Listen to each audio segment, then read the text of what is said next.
전쟁의 폐허 속에서 기적과도 같은 발전을 이룬 대한민국. 21세기 의심할 여지 없이 과학기술 강국으로 성장하기까지 우리에게 잘 알려지지 않은 숨은 공로자들이 있었습니다. 우리가 마땅히 기억하고 감사해야 할 과학자들의 기록과 행적을 돌아보며 그분들에게 헌사를 바치는 책. 어려운 시대 상황 속에서 쉽지 않은 선택을 하고 최선을 다해 노력했던 우리 과학자들의 이야기. 흥미진진하고 때로는 감동적으로 펼쳐지는 조선의 과학사 속으로 독자를 초대하는 책. 어려운 시대를 최선을 다해 건너온 우리 조상들의 과학 공부. 기계공학 박사이자 누리호를 비롯한 차세대 발사체 엔진 개발에 참여하고 계신 민태기 작가님의 조선이 만난 아인슈타인 여러분에게 소개합니다. 1902년 샌프란시스코, 안창호와 하와이 중에서 해방될 때까지 독립운동 자금의 상당 부분을 차지한 것은 하와이 노동자들이 일당을 아껴서 모은 돈이었다. 그 총액은 1945년까지 300만 달러에 가까운 것으로 추산된다. 1954년 이들은 미국의 MIT에 못지않은 공과대학을 설립해달라고 대한민국에 15만 달러를 기부했다. 1954년 대한민국의 1인당 국민 총소득은 70달러에 지나지 않았다. 이렇게 설립된 학교는 그들이 떠난 인천과 정착한 하와이의 첫 글자를 따서 인하대학교라고 이름 지어졌다. 1921년 서울 조선에 등장한 상대성 이론 중에서 일제강점기 우리 선조들은 나라를 잃고 떠도는 유대인에게 동질감을 느끼고 있었다. 그런데 유대인은 이스라엘이라는 국가보다 대학을 먼저 설립한 것이다. 대체 아인슈타인이라는 과학자가 어떤 인물이길래, 상대성 이론이 얼마나 대단하길래 나라도 없는 터에 대학을 세우는지 궁금해했다. 그 이후 갑자기 아인슈타인의 조선 사회에 관심이 쏠리기 시작한다. 식민지가 된 조선에서 비로소 모두가 새로운 학문에 대한 교육, 즉 과학을 외쳤고 해결책은 오로지 과학이었다. 나라를 뺏긴 이유가 서구의 과학 기술에 무지했던 때문이라는 데에는 이론의 여지가 없었다. 이토록 무섭게 몰아치던 과학 열기에 대해 이광수는 소설 무정에서 이렇게 묘사한다. 과학하고 형식은 려관에 돌아와 앉아서 혼자 부르짖는다. 세 처녀는 형식을 본다. 조선 사람에게 무엇보다 먼저 과학을 주어야겠어요.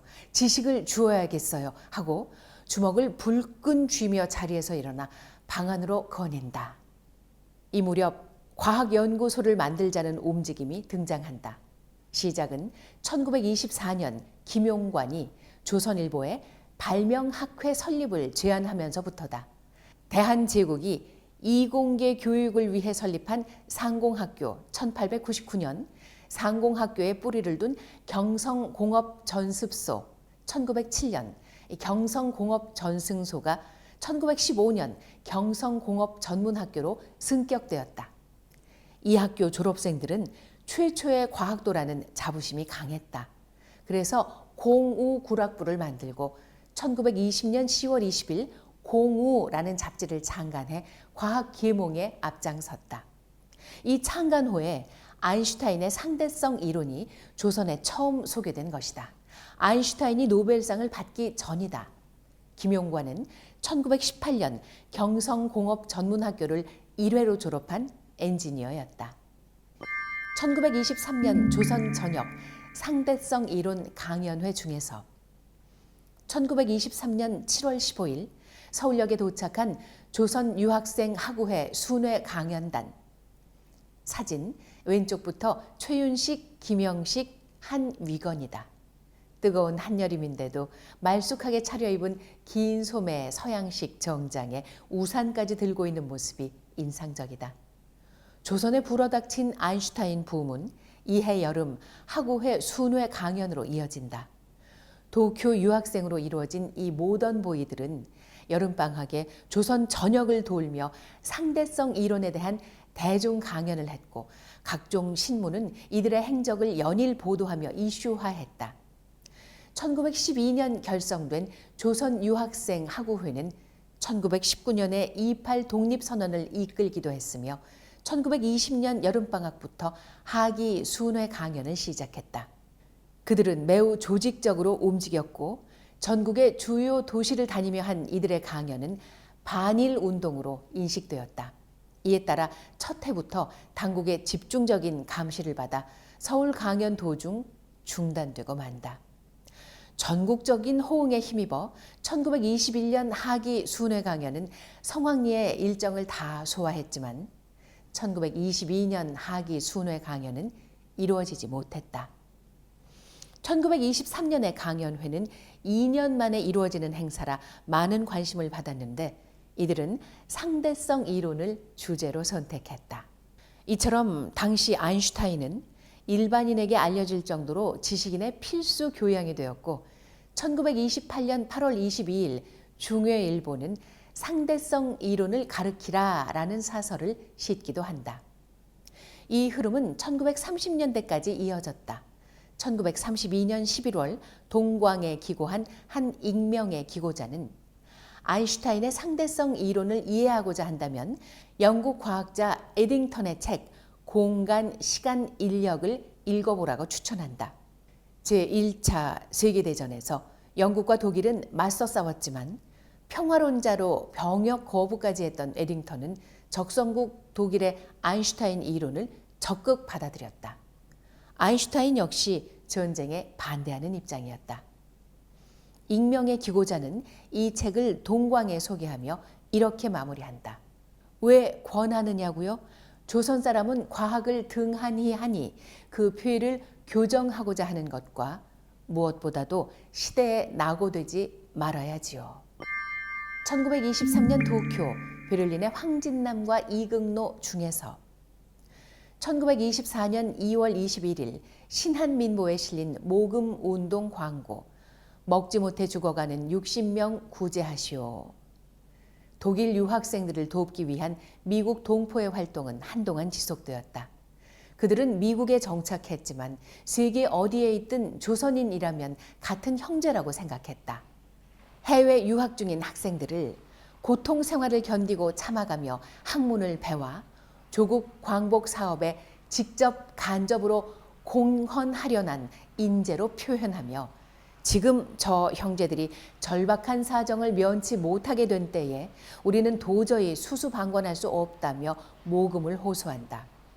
이처럼 하와이 이주 이후 모든 해외 동포의 바람은 오직 조국의 광복이었고 자신들이 할 수 있는 것은 무엇이든 하겠다고 생각했다. 드디어 6월 26일 신한민보에 베를린 유학생 대표에게 송금을 했다는 소식이 전해지는데 수령자는 이극노였다. 1928년 7월 28일 신한민보 기사 중 뉴욕 한인 청년회 주최로 이극노 박사의 국어 강연이 있었다. 이 박사는 금년 여름에 독일 베를린 대학에서 학위를 얻고 귀국하는 길에 뉴욕에 들렀다. 이 박사는 오래전부터 국어에 대한 연구를 계속해어 왔으며 베를린 대학에서 4년 동안 독일 학자들에게 우리말을 소개하며 교수하였다 한다. 그리고 장차도 그 방면에서 일을 하리라는데 그의 강연은 실로 신기하고 과학적이었다. 그는 귀국 후 조선어 학회를 만든다. 가로쓰기 등 현대 한국어의 거의 모든 틀을 마련한 이극노는 조선어 학회 사건으로 감옥에 있던 중 해방을 맞이한다. 1934년 과학대의 양자역학의 도입 중에서 1936년 최규남과 도상록 두 사람은 마치 경쟁하듯 과학기사를 쏟아낸다. 최규남은 조선일보에 1936년 3월 4회에 걸쳐 오스트리아 물리학자 헬스가 연구하던 우주선에 대해 연재한다. 놀랍게도 최규남이 소개한 헬스는 그해 말 노벨상을 받는다. 오늘날 우리 언론들은 노벨상 수상자가 발표되면 보도한다. 그런데 발표 이전에 연구의 중요성을 미리 알고 보도하는 경우는 흔치 않다.